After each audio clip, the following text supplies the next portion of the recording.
नमस्कार विद्यार्थी मित्र, मी अशोक मोहिते, सहशिक्षक श्री काशीनाथराव कुटवाड माध्यमिक विद्यालय हातवे बुद्रुक, तालुका भोर, जिल्हा पुणे. तुम्हा सर्वांचे माझ्या यूट्यूब चॅनलमध्ये स्वागत करतो. आज आपण इयत्ता 9वी विज्ञान व तंत्रज्ञान भाग 1 यातील तिसरं प्रकरण धारा विद्युत हे पाहणार आहोत. या प्रकरणामध्ये विभव आणि विभवांतर म्हणजेच आपण व्होल्टेज असं दैनंदिन जीवनामध्ये शब्द वापरतो. तसंच वाहक, विसंवाहक, विद्युतरोध आणि ओहमचा नियम, रोधांची जोडणी आणि परिणामी रोध या घटकांचा या प्रकरणामध्ये आपण अभ्यास करणार आहोत. या प्रकरणाची आपण जर चांगली तयारी केली तर इयत्ता 10वी मध्ये आपल्याला याच घटकावर आधारित चौथं प्रकरण आहे विद्युत धारेचे परिणाम. तर हे प्रकरण अभ्यासण्यासाठी आपल्याला सोपं जाईल. तर आपण आपल्या घटकाला सुरुवात करू. आधुनिक जगात विजेचे अनन्यसाधारण महत्त्व आहे. दैनंदिन जीवनात प्रत्येक गोष्टीसाठी आपण विजेवरती अवलंबून आहोत. जर वीज नसताना होणारी गैरसोय टाळण्यासाठी दवाखाने, बँका, कार्यालये व खाजगी संस्थांमध्ये जनित्र वापरून विजेसाठी पर्यायी व्यवस्था केलेली असते. तसेच उद्योगधंद्यामध्ये विद्युत भट्टी, नंतर विद्युत चलित्र म्हणजेच मोटर यांचे चलन आणि काही विशिष्ट उपकरणांच्या वापरासाठी सुद्धा विजेचा वापर केला जातो. आपण घरगुती साधनामध्ये सुद्धा विजेचा वापर करतो. त्याच्यामध्ये फ्रीज, ओव्हन, मिक्सर, पंखा, वॉशिंग मशीन, नंतर निर्वात यंत्रे, नंतर रोटी मेकर या साधनांसाठी आपण विजेचा वापर करतो. फक्त माणसेच नाही तर काही प्राणी सुद्धा विजेचा वापर करतात. उदाहरणार्थ ईल हा मासा आपले भक्ष्य पकडण्यासाठी व स्वतःचे संरक्षण करण्यासाठी विजेचा वापर करतो. आपण घटक पाहतो विभव आणि विभवांतर. विभव त्याला आपण म्हणतो पोटेन्शियल आणि विभवांतर म्हणजे पोटेन्शियल डिफरन्स. विभव म्हणजे काय तर पातळी. आपल्याला माहिती आहे की पाणी जास्त उंचीवरून कमी उंचीकडे जातं. उष्णतेचं वहन हे जास्त तापमानाकडून कमी तापमानाकडे उष्णतेचं वहन होतं. तसंच विद्युत प्रभाराचं वहन उच्च पातळीकडून कमी पातळीकडे जातं. तर जी उच्च पातळी आहे त्याला आपण विभव असं म्हणतो, म्हणजे उच्च विद्युत विभव आणि कमी विद्युत विभव. त्यासाठी आपण एक कृती करून पाहू. आपल्याला आकृतीमध्ये 2 बरण्या दिसतात. त्या दोन्ही बरण्या आपण एका रबरी नळीच्या साहाय्याने एकमेकांना जोडलेल्या आहेत आणि या रबरी नळीला आपण चिमटा बसवलेला आहे. या चिमट्याचं काम काय आहे तर पाण्याचा प्रवाह चालू करणे आणि बंद करणे, ऑन ऑफचं काम हा चिमटा करणार आहे. तर या ठिकाणी ही जी पहिली बरणी आहे त्याच्या पाण्याची पातळी जास्त आहे आणि दुसऱ्या बरणीची पाण्याची पातळी कमी आहे. या ठिकाणी जास्त पातळीकडून कमी पातळीकडे पाण्याचं वहन व्हायला सुरुवात होईल.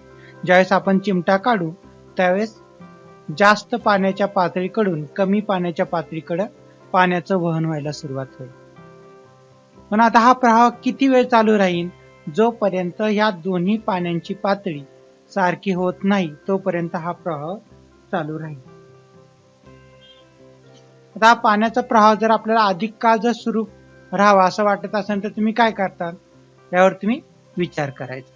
तर या ठिकाणी जसं पाण्याचा प्रवाह एका ठिकाणाहून दुसऱ्या ठिकाणी जातो त्याचप्रमाणे विद्युत प्रभाराचा प्रवाह सुद्धा एक प्रकारच्या विद्युत पातळीवरती अवलंबून असतो आणि त्या विद्युत पातळीला आपण विद्युत विभव असं म्हणतो. मागच्या उदाहरणामध्ये जसं जास्त पाण्याच्या पातळीकडून कमी पाण्याच्या पातळीकडे विद्युत धारेचं वहन होतं, त्याप्रमाणे उच्च विद्युत पातळीकडून कमी विद्युत पातळीकडे विद्युत धारेचं वहन होतं. ही जी विद्युत पातळी आहे त्यालाच आपण विद्युत विभव असं म्हणतो. या चित्रामध्ये आपल्याला जास्त पातळीकडून कमी पातळीकडे पाण्याचं वहन होताना दिसतं. आता हा पाण्याचा प्रवाह सतत चालू आहे, कारण कायला पाण्याचा पुरवठा वेगवेगळ्या नदी, नाले, ओढे यांच्यापासून या नदीला पाण्याचा पुरवठा होत आहे आणि त्यामुळे हा सतत चालू आहे. दुसऱ्या चित्रामध्ये आपल्याला हे एक तळ आहे. त्याचा पाण्याचा पुरवठा थांबला की हा पाण्याचा प्रवाह सुद्धा थांबणार आहे. ज्या ठिकाणी हे जे पाणी दिसतं ते संत पाणी आहे. आपण हे दुसऱ्या एका उदाहरणाद्वारे समजून घेऊ. एक टाकी आहे, ते उंचावरती ठेवलेली आहे. जर आपण हा कॉक चालू केला तर पाण्याचा प्रवाह चालू होतो, म्हणजे पाणी जास्त पातळीकडून कमी पातळीकडे व्हायला सुरुवात होते. पण काही वेळाने हा प्रवाह बंद होतो. जर हा प्रवाह तुम्हाला कायम चालू ठेवायचा असेल तर याला सतत पाण्याचा पुरवठा करावा लागेल.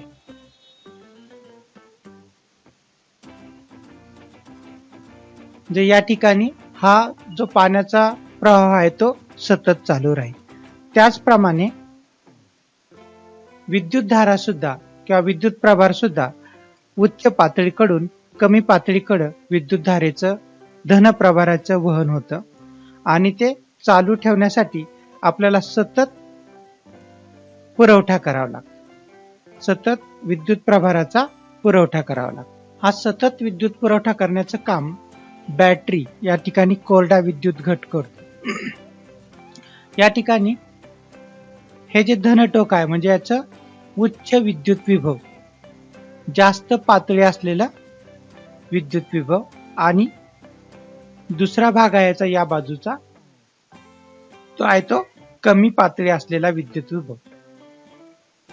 आता या ठिकाणी उच्च विद्युत पातळीकडून किंवा उच्च विद्युत विभवाकडून कमी विद्युत विभवाकडे धन प्रभाराचं वहन होतं.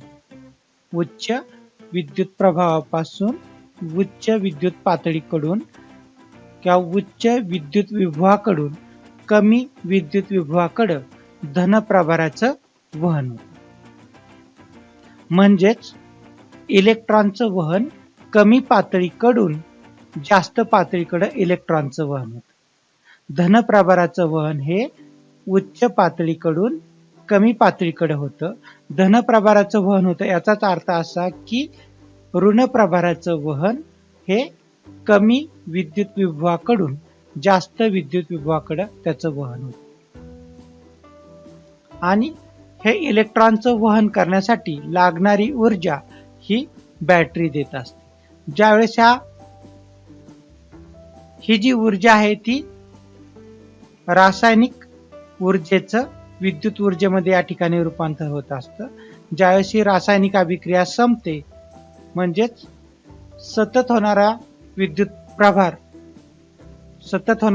प्रभाराचा पुरवठा संपतो, त्यावेळेस ही बॅटरी संपली असं आपण म्हणतो. आता या ठिकाणी जो धनप्रभारित वाहक असतो त्याला आपण उच्च विद्युत विभव असं म्हणतो, आणि जो ऋण प्रभारित वाहक असतो त्याला आपण कमी विद्युत विभव असं म्हणतो. धनविद्युत प्रभार हा अधिक विभव असलेल्या बिंदूपासून कमी विद्युत विभव असलेल्या बिंदूकडे प्रवाहित होतो. विद्युत प्रवाह हा इलेक्ट्रॉनच्या वहनामुळे होतो. इलेक्ट्रॉन हे कमी विद्युत विभवाच्या बिंदूपासून अधिक विभव असलेल्या बिंदूकडे प्रवाहित होतात. निसर्गातील याचं उदाहरण म्हणजे आकाशात चमकणारी वीज. आकाशात चमकणारी वीज म्हणजे कमी विभव असलेल्या ढगातून अधिक विभव असलेल्या जमिनीपर्यंत येणारा इलेक्ट्रॉनचा प्रवाह होय. आता या आकृतीमध्ये ए हा जास्त विभव असलेला वाहक आहे आणि बी हा कमी विद्युत विभव असलेला वाहक आहे. या ठिकाणी धन प्रभाराचं वहन हे उच्च विद्युत विभवाकडून कमी विद्युत विभवाकडे धन प्रभाराचं वहन होतं. याचाच अर्थ असा की ऋण प्रभाराचं वहन हे कमी विद्युत विभवाकडून उच्च विद्युत विभवाकडे होतं. आता हा प्रवाह कुठपर्यंत चालू राहील? जोपर्यंत या दोन्ही विभवांची पातळी समान होत नाही तोपर्यंत हा विद्युत प्रवाह काय होत राहतो?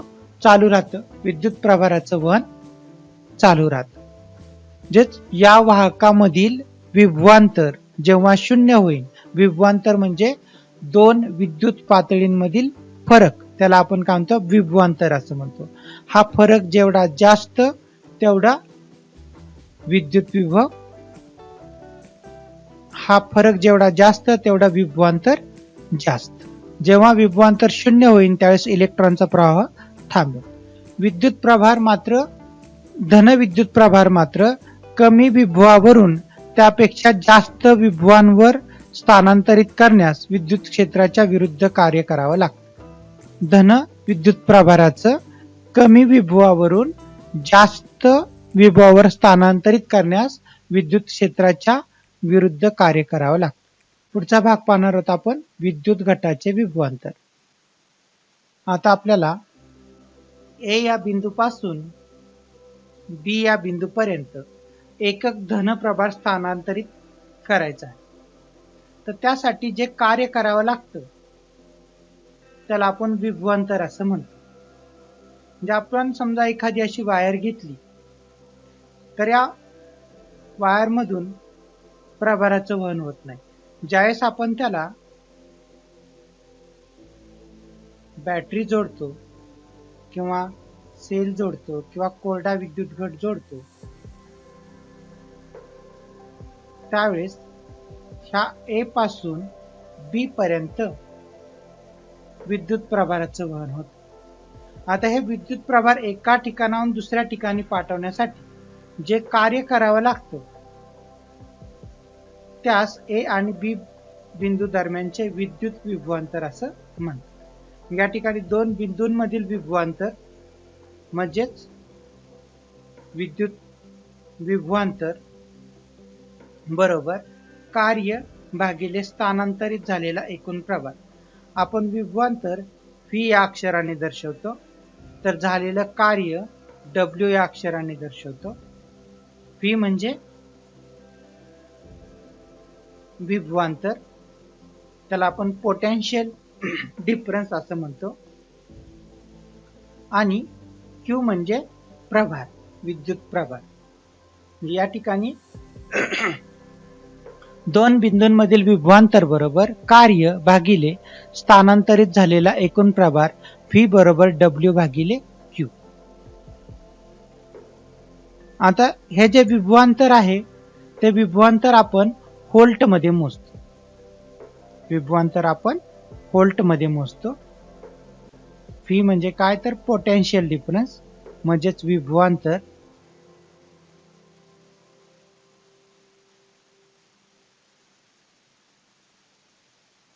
हे आपण व्होल्ट मध्ये मोजतो.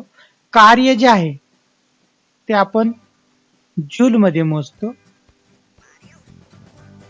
आणि प्रभार जो आहे तो आपण मोजतो कुलोम मध्ये.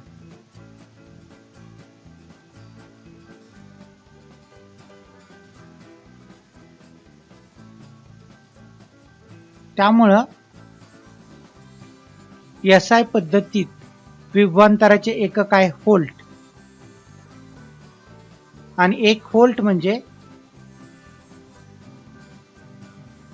जर वाहकाच्या एका टोकापासून दुसऱ्या टोकापर्यंत 1 कुलोम एवढा विद्युत प्रभार पाठवण्यासाठी जर घटाने केलेलं कार्य 1 जूल असेल तर ए आणि बी मधील विभवांतर 1 व्होल्ट आहे असं म्हणतात. जर वाहकाच्या एका टोकापासून दुसऱ्या टोकापर्यंत 1 कुलोम एवढा विद्युत प्रभार पाठवण्यासाठी घटाने केलेलं कार्य जर 1 जूल एवढा असेल तर ए आणि बी च्या दरम्यान 1 व्होल्ट विभवांतर आहे असं म्हणतात. आता आपण पाहिलं की विभवांतर मोजण्यासाठी आपण व्होल्ट हे एकक वापरतो.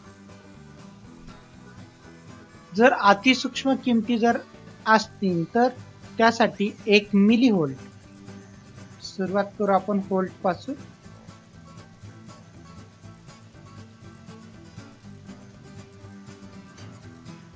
जर 1000 व्होल्ट जर असेल तर त्याला आपण 1 किलो व्होल्ट असं म्हणतो. 1000 म्हणजेच 10⁻³ व्होल्ट.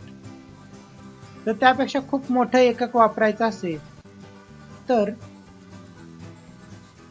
1000 किलो व्होल्ट बरोबर 1 मेगा व्होल्ट. म्हणजे आता किती व्होल्ट येतील तर 1000 किलो व्होल्ट. 1000 म्हणजे 10⁻³. तेच आपण असं लिहू शकतो 1000 गुणिले 1. 1000 ची फोड केली आपण 1000 गुणिले 1 आणि हे किलो व्होल्ट बरोबर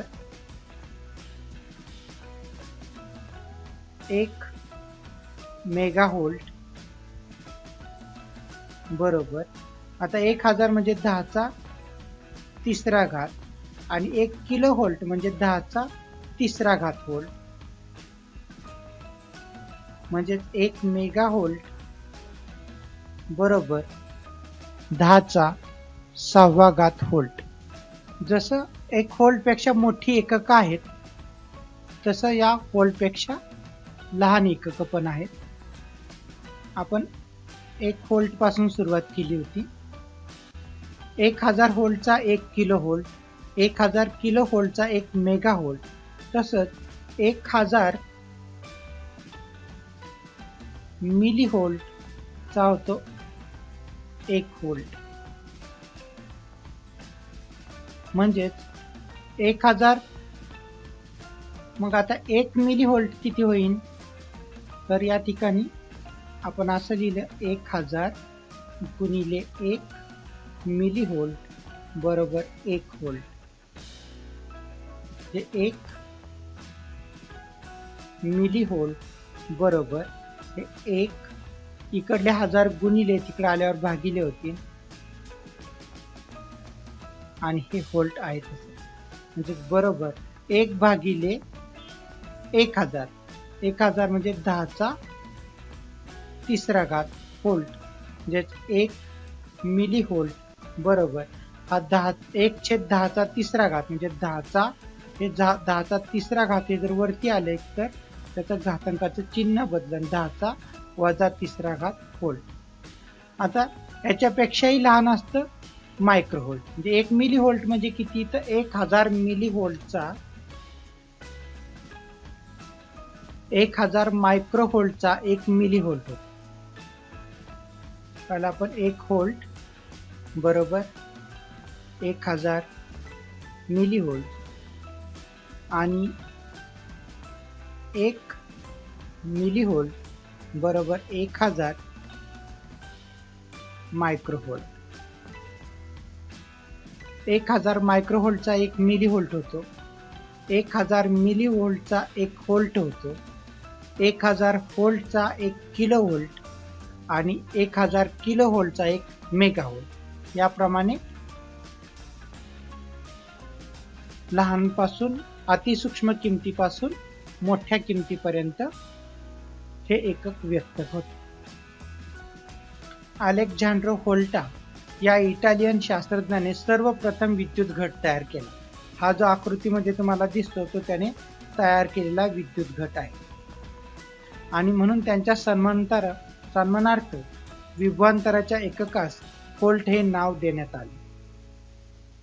पुढे पाहायचं आपल्याला मुक्त इलेक्ट्रॉन्स.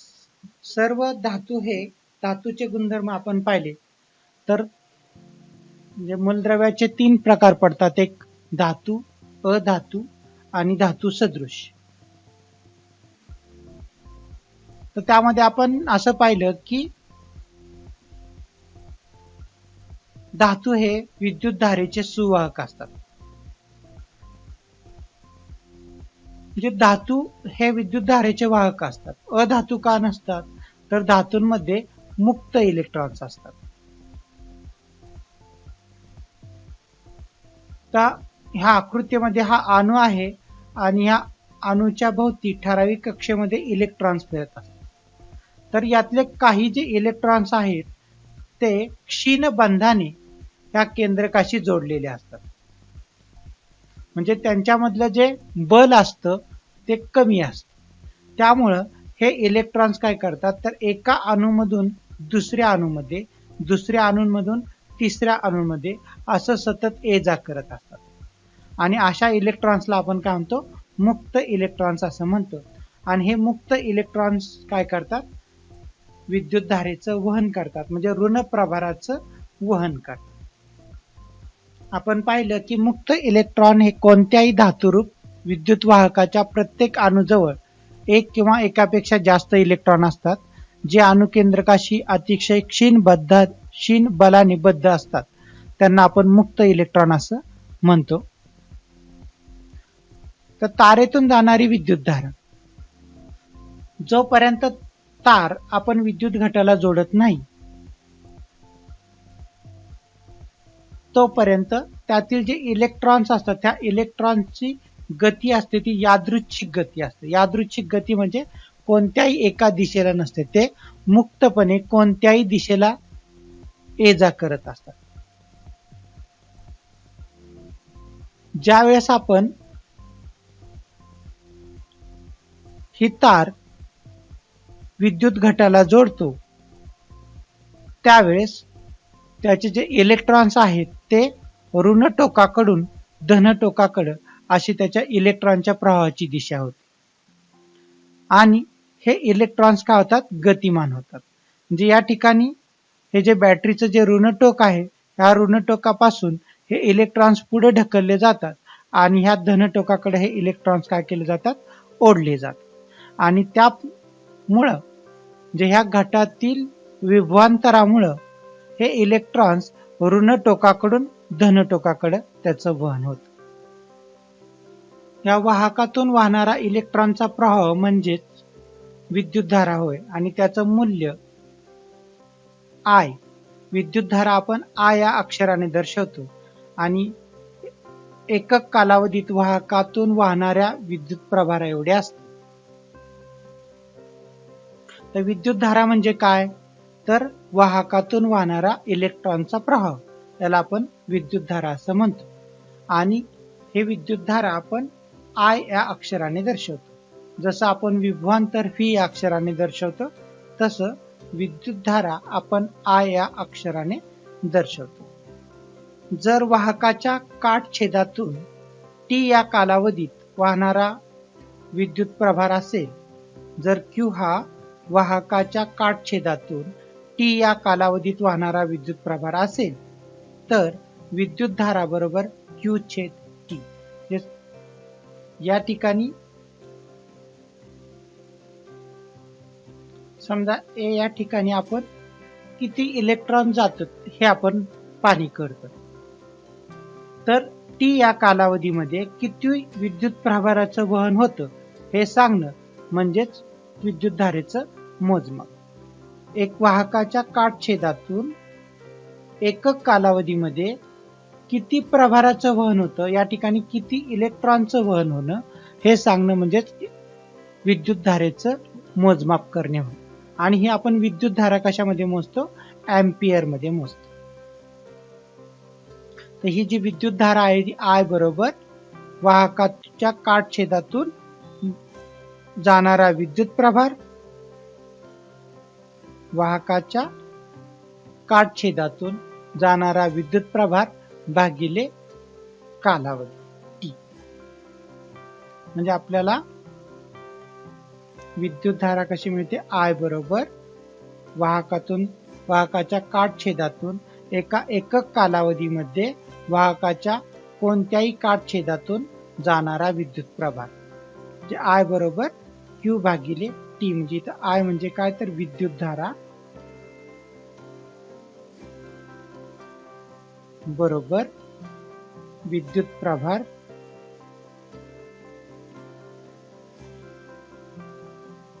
भागिले वेळ किंवा काल.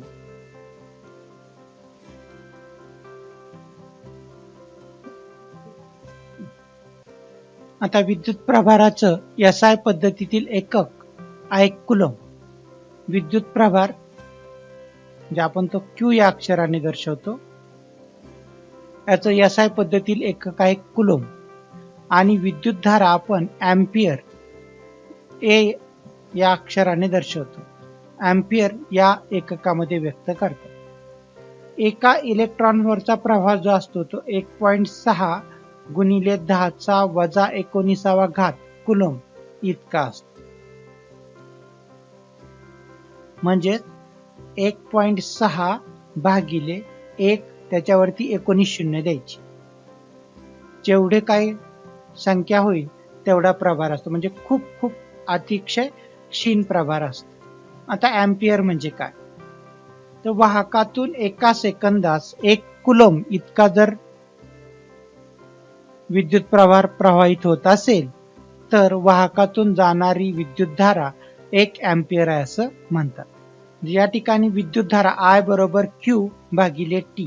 Q म्हणजे काय तर विद्युत प्रभार, आणि विद्युत प्रभार आपण मोजतो कुलम मध्ये, आणि वेळ आपण मोजतो सेकंदामध्ये. जर वाहकातून एका सेकंदास 1 कुलम इतका विद्युत प्रभार प्रवाहित होत असेल तर वाहकातून वाहणारी विद्युत धारा 1 एम्पियर आहे असं आपण म्हणतो. फ्रेंच गणितज्ञ आणि वैज्ञानिक एम्पियर यांनी विद्युत धारेवर आधारित प्रयोग केले. त्यांच्या या कार्यामुळेच आज आपण वाहक तारेतून वाहणारी विद्युत धारा मोजू शकतो. त्यांच्या या कार्याच्या सन्मानार्थ विद्युत धारेच्या एककास एम्पियर हे नाव दिलेलं आहे. तर जसं आपण विभवांतराची एकक पाहिली, विभवांतराची एकक आपण काय पाहिली तर सर्वात लहान एकक पाहिलं आपण मायक्रोव्होल्ट. अशा 1000 मायक्रोव्होल्टचा 1 मिलीव्होल्ट तयार होतो. नंतर 1000 मिलीव्होल्टचा 1 व्होल्ट तयार होतो. 1000 व्होल्ट पासून 1 किलो व्होल्ट तयार होतो, आणि 1000 किलो व्होल्ट पासून 1 मेगा व्होल्ट तयार होतो. तसंच आपल्याला विद्युत धारेची जी एकक आहेत, विद्युत धारेचं एक सर्वात लहान एकक आहे मायक्रो एम्पियर, नंतर मिली एम्पियर आणि एम्पियर. म्हणजे एम्पियर हे सर्वात मोठं एकक आहे आणि मायक्रो एम्पियर हे सर्वात लहान एकक आहे. जसं 1000 मायक्रो एम्पियरचा 1 मिली एम्पियर मिळतो आपल्याला. 1000 मिली एम्पियरचा 1 एम्पियर मिळतो.